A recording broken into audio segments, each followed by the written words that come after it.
Okay. This is DK64, or known as its formal name, Donkey Motherfucking Kong 64. This is the most infamous 3D platformer of the entire N64. It's a critically acclaimed Collect-A-Thon that marked the peak of an era, preceded by legendary titles such as Super Mario, Banjo-Kazooie, and, of course, Gex. What are you gonna do? Donkey Kong 64 exploded in the scene in full swing with a $22 million marketing campaign, a translucent green console, and an iconic yellow cartridge. So why am I talking about this now? Well, it's been over 25 years since DK64 was released, and it's about damn time we ask the one question that really matters. Why do you exist? To find the answer, we'll go on a journey of the game's history, push our mental fortitude to the brink from rigorous gameplay, and determine if this is still worth playing or should just remain a relic of the past. So it's time we go apeshit for Donkey Kong 64. We start our journey in 1996, a legendary year that brought many things into existence. The Nintendo 64. A console that defined an era of 3D gaming. Super Mario 64, one of the greatest games of all time, one that established an entire genre of games. And above all, 1996 is the year that I was born. A fella who went on to make a YouTube channel about handheld gaming. Smash that like button if you like his content, subscribe if you want more, thank you. It was also the year that Donkey Kong Country 3 was released on the Super Nintendo, and its developer Rare was gearing up to start developing the next entry in the series. In the early stages of development, Donkey Kong 64 was planned to be this fourth entry in the Donkey Kong Country series. DKC4 was slated to be a 2.5D platformer with the goal of super high quality visuals and branching paths, so there's choice and you can decide to go forward or back while beating the level side-scrolling. But there is a few small problems. It took very long to make each level, especially while learning the N64's hardware. The N64 was known to be a developer's nightmare due to a lot of hardware limitations.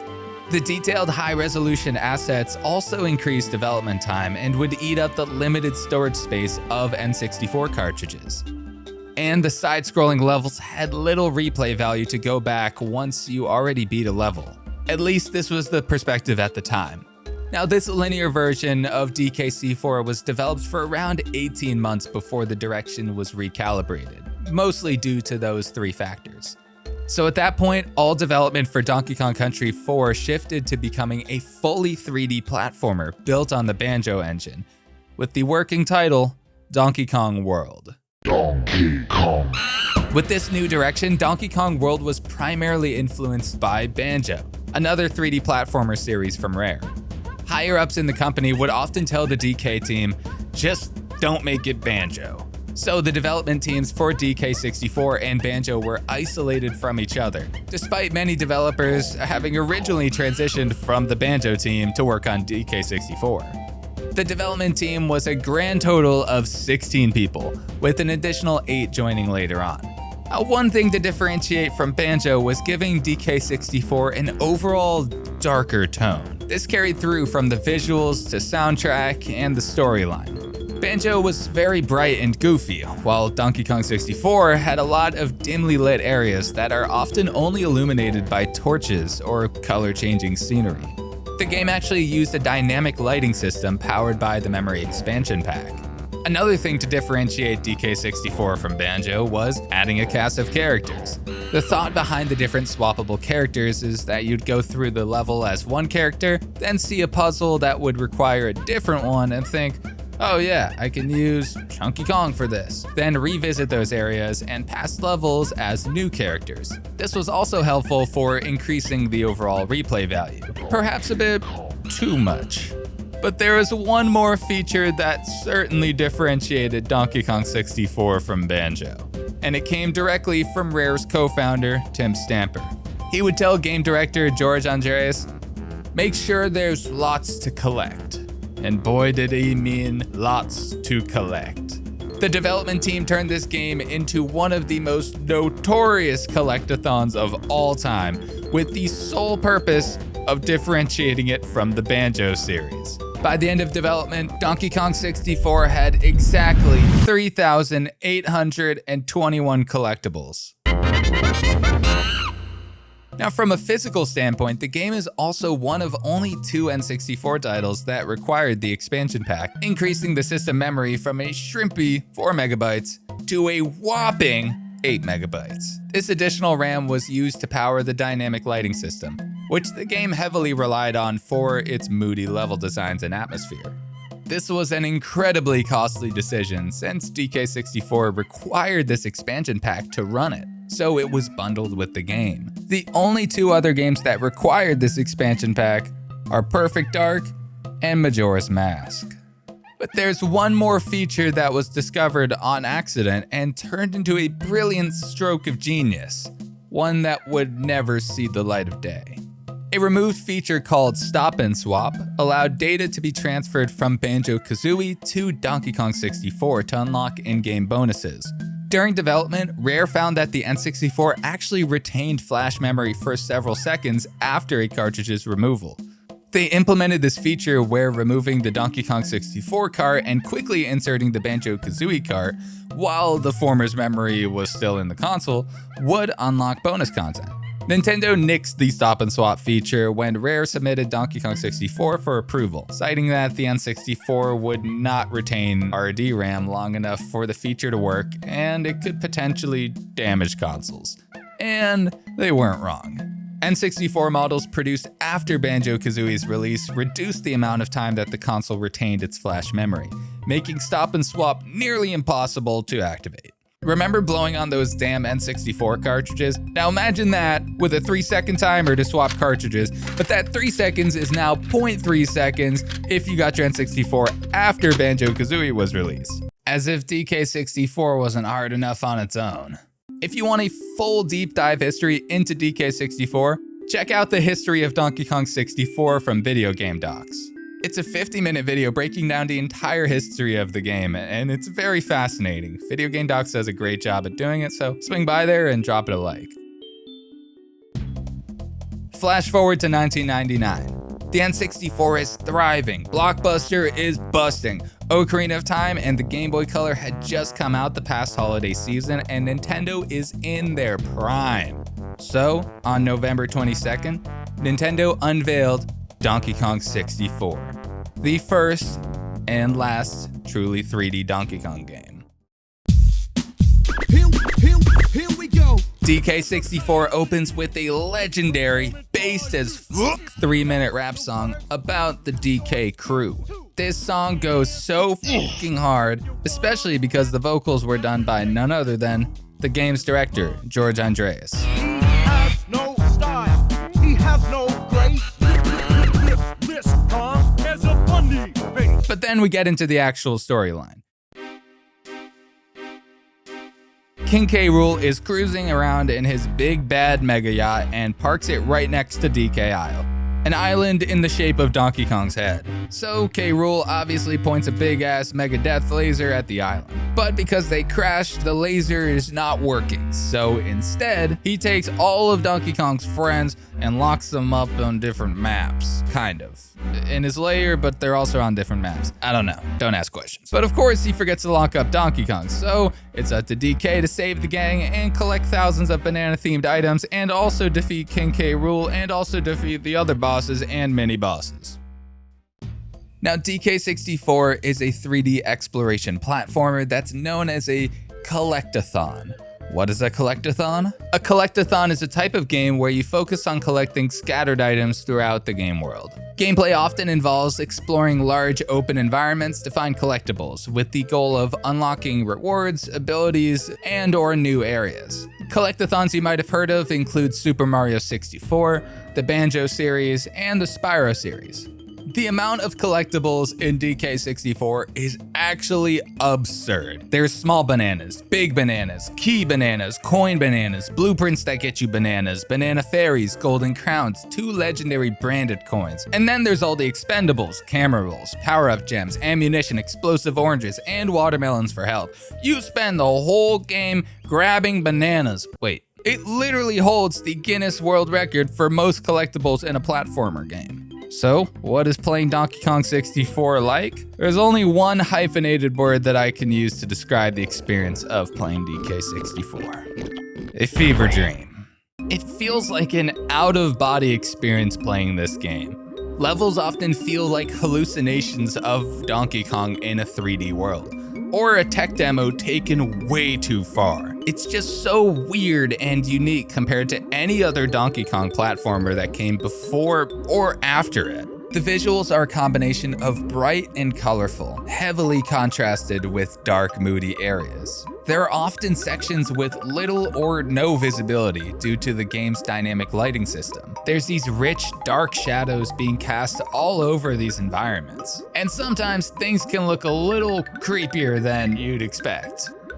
Character models are expressive, and the different environments each have unique visual identities. The game feels like it's constantly evolving through different sceneries. So on one hand, it's always visually stimulating, but on the other hand, it's a roller coaster that quickly becomes visually exhausting as you go through the same bright, dark, sunny, stormy, day-night environments within the same level.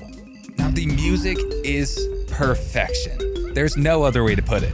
Industry legend Grant Kirkhope composed an iconic soundtrack that evolved throughout the levels, incorporating elements of jazz, funk, suspense, and it just has so much character to it. The rest of the audio and sound effects are interesting, to say the least. Let's just say, I hope you like chimp sounds and monkey sounds, because there is no shortage of that in this one.